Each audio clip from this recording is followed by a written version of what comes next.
Hi guys, welcome back. You are watching Domino Autonomy, and I am doing a hero showcase from the on the heroes from Arcane Rising. Okay, I've got a couple sketches here of Dash and Azalea. These were actually really fun to sketch. Dash especially, I didn't think that I was really a fan of that card at first, but I really like this art now that I've looked at it for a while. The composition is really fun. She's just energetic and very cool. So, Dash is a young mechanologist. So she's a young mechanologist from the city's elite caste. Dash is a brilliant inventor full of wild ideas and the spark of genius. Born into the city of tomorrow to scientists of Teklo Industries, she grew up surrounded by some of the greatest minds in all of Wrath. And as she explored the world around her, she fell in love with the city, all the goods and bads that lay within.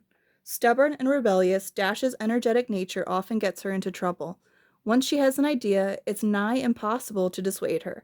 And even though the Teklo name has allowed her to follow her whims, she despises the rigid dullness of Metrix's upper class and would do anything to avoid becoming just like them. All right, so Inventor Extraordinaire. As the daughter of Teklo Industries founder, Dash has access to the latest technology and tools to be found in Metrix.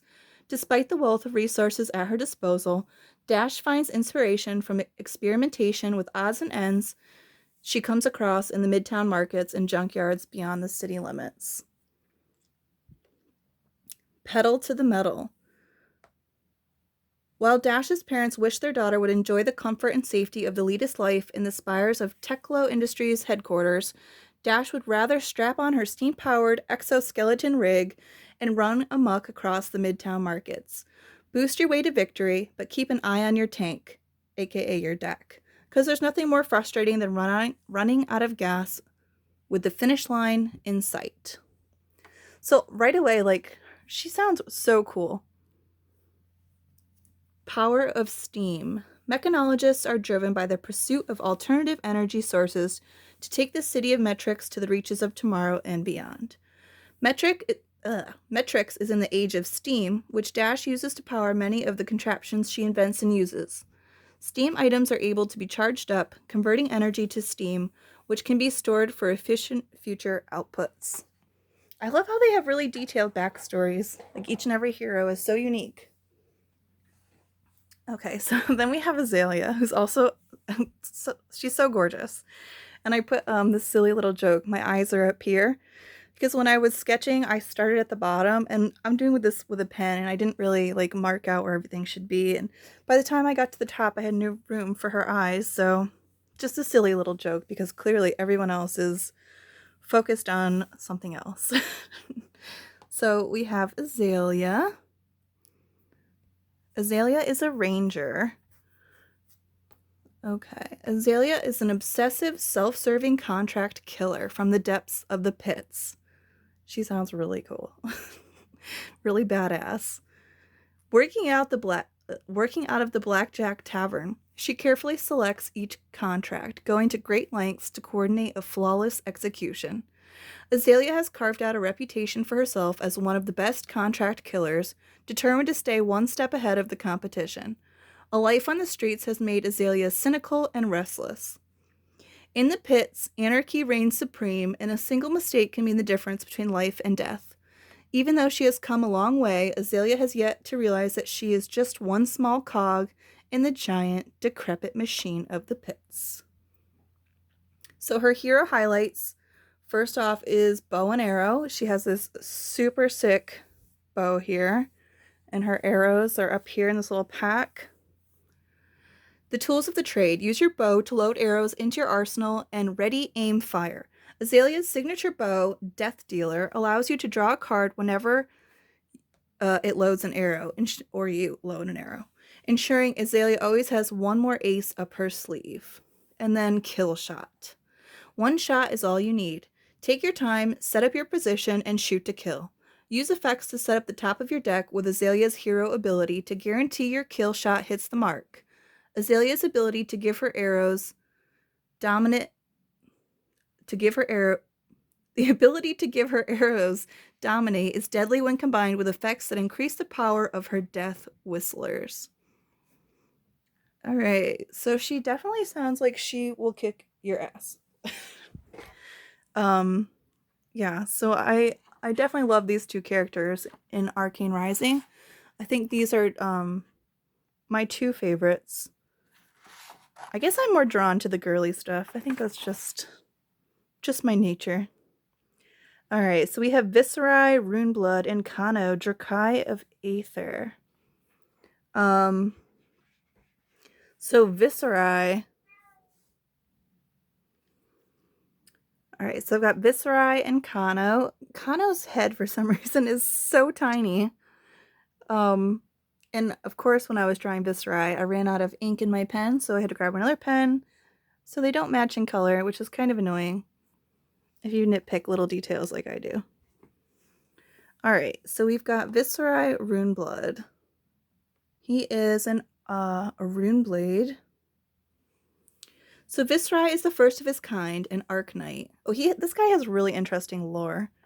So he's an Arc Knight, gifted with both arcane power and physical prowess. Forced to serve the will of the Master, he has long since forgotten his past and the person that he once was. Wielding blade and aether alike, he is the perfect weapon.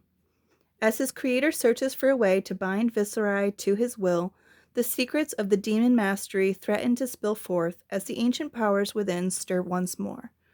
Viscerai must find a way to break free before it is too late.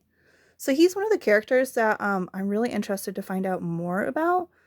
I wonder if we're going to get like more details of their stories, because to me that's really interesting. Hero highlights. The Arc Knight. From decorated warrior of Volcor to washed up carcass on the shores of the Demonastery. Oh, it's not Demon Mastery, it's Demonastery. Lord Sutcliffe had at last found a vassal with enough strength to bear the agonizing procedure he sought to prove possible. Opening the chest cavity, he replaced viscera with an Arcanite shard, carved channels in bone to feed the arcane energy into runic vents etched into skin, and the first Arcanite was born. So cool. Sword and sorcery. The Runeblade is a hybrid fighter, the only true class able to wield equal parts magic and might. Split damage types allows a Runeblade to attack from multiple angles, preying on whatever vulnerabilities the enemy may have. And the last hero highlight is Rune Master. Arcane energy flows through Viscerai from the Arcanite shard inserted in his chest, which he uses to manifest an army of runechant auras around him.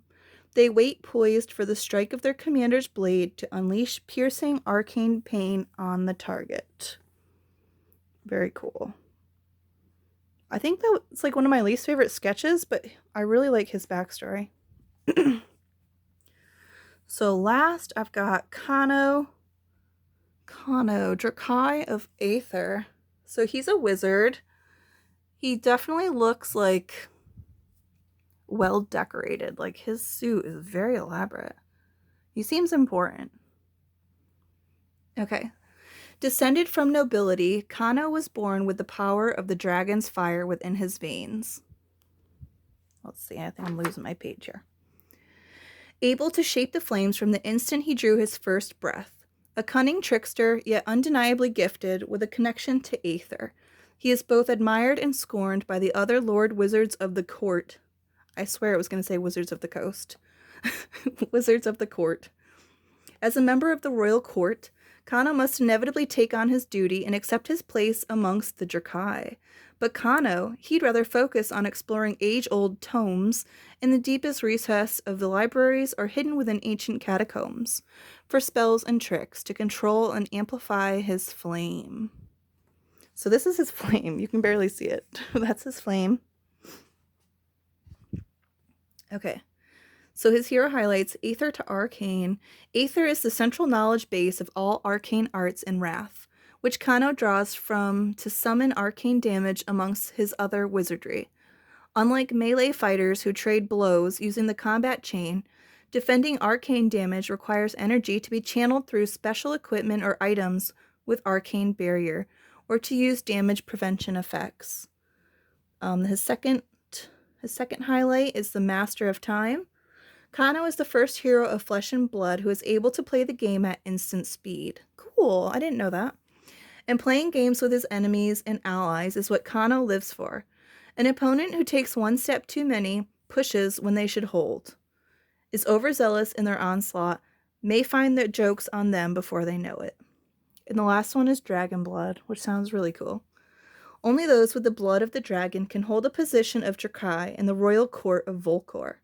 Being a Drakai of Aether is one part training and one lineage, and with it Kano expands on the general knowledge base of Aether to learn the arcane specialization of draconic magic. Very cool. So I just love how there's so much like backstory to the heroes that you get to play. And so it's kind of like role playing while playing Magic. So you get to like choose which one's your favorite. And yeah. So I've had a lot of fun doing these sketches and researching the game. Hopefully as time goes on, I'll get a better knowledge of how the game works itself. I'm just starting to grasp the beginning of it. But definitely, if you want to see me open a box of Arcane Rising Unlimited, definitely subscribe to my channel, and you can catch that later this week. And yeah, thanks so much for watching, you guys. If you like this style of like sketches and fan art, I will be sharing very soon a lot of my Magic the Gathering fan art, and hopefully doing some more of that as well. All right, so until next time, you guys, thank you so much. Bye.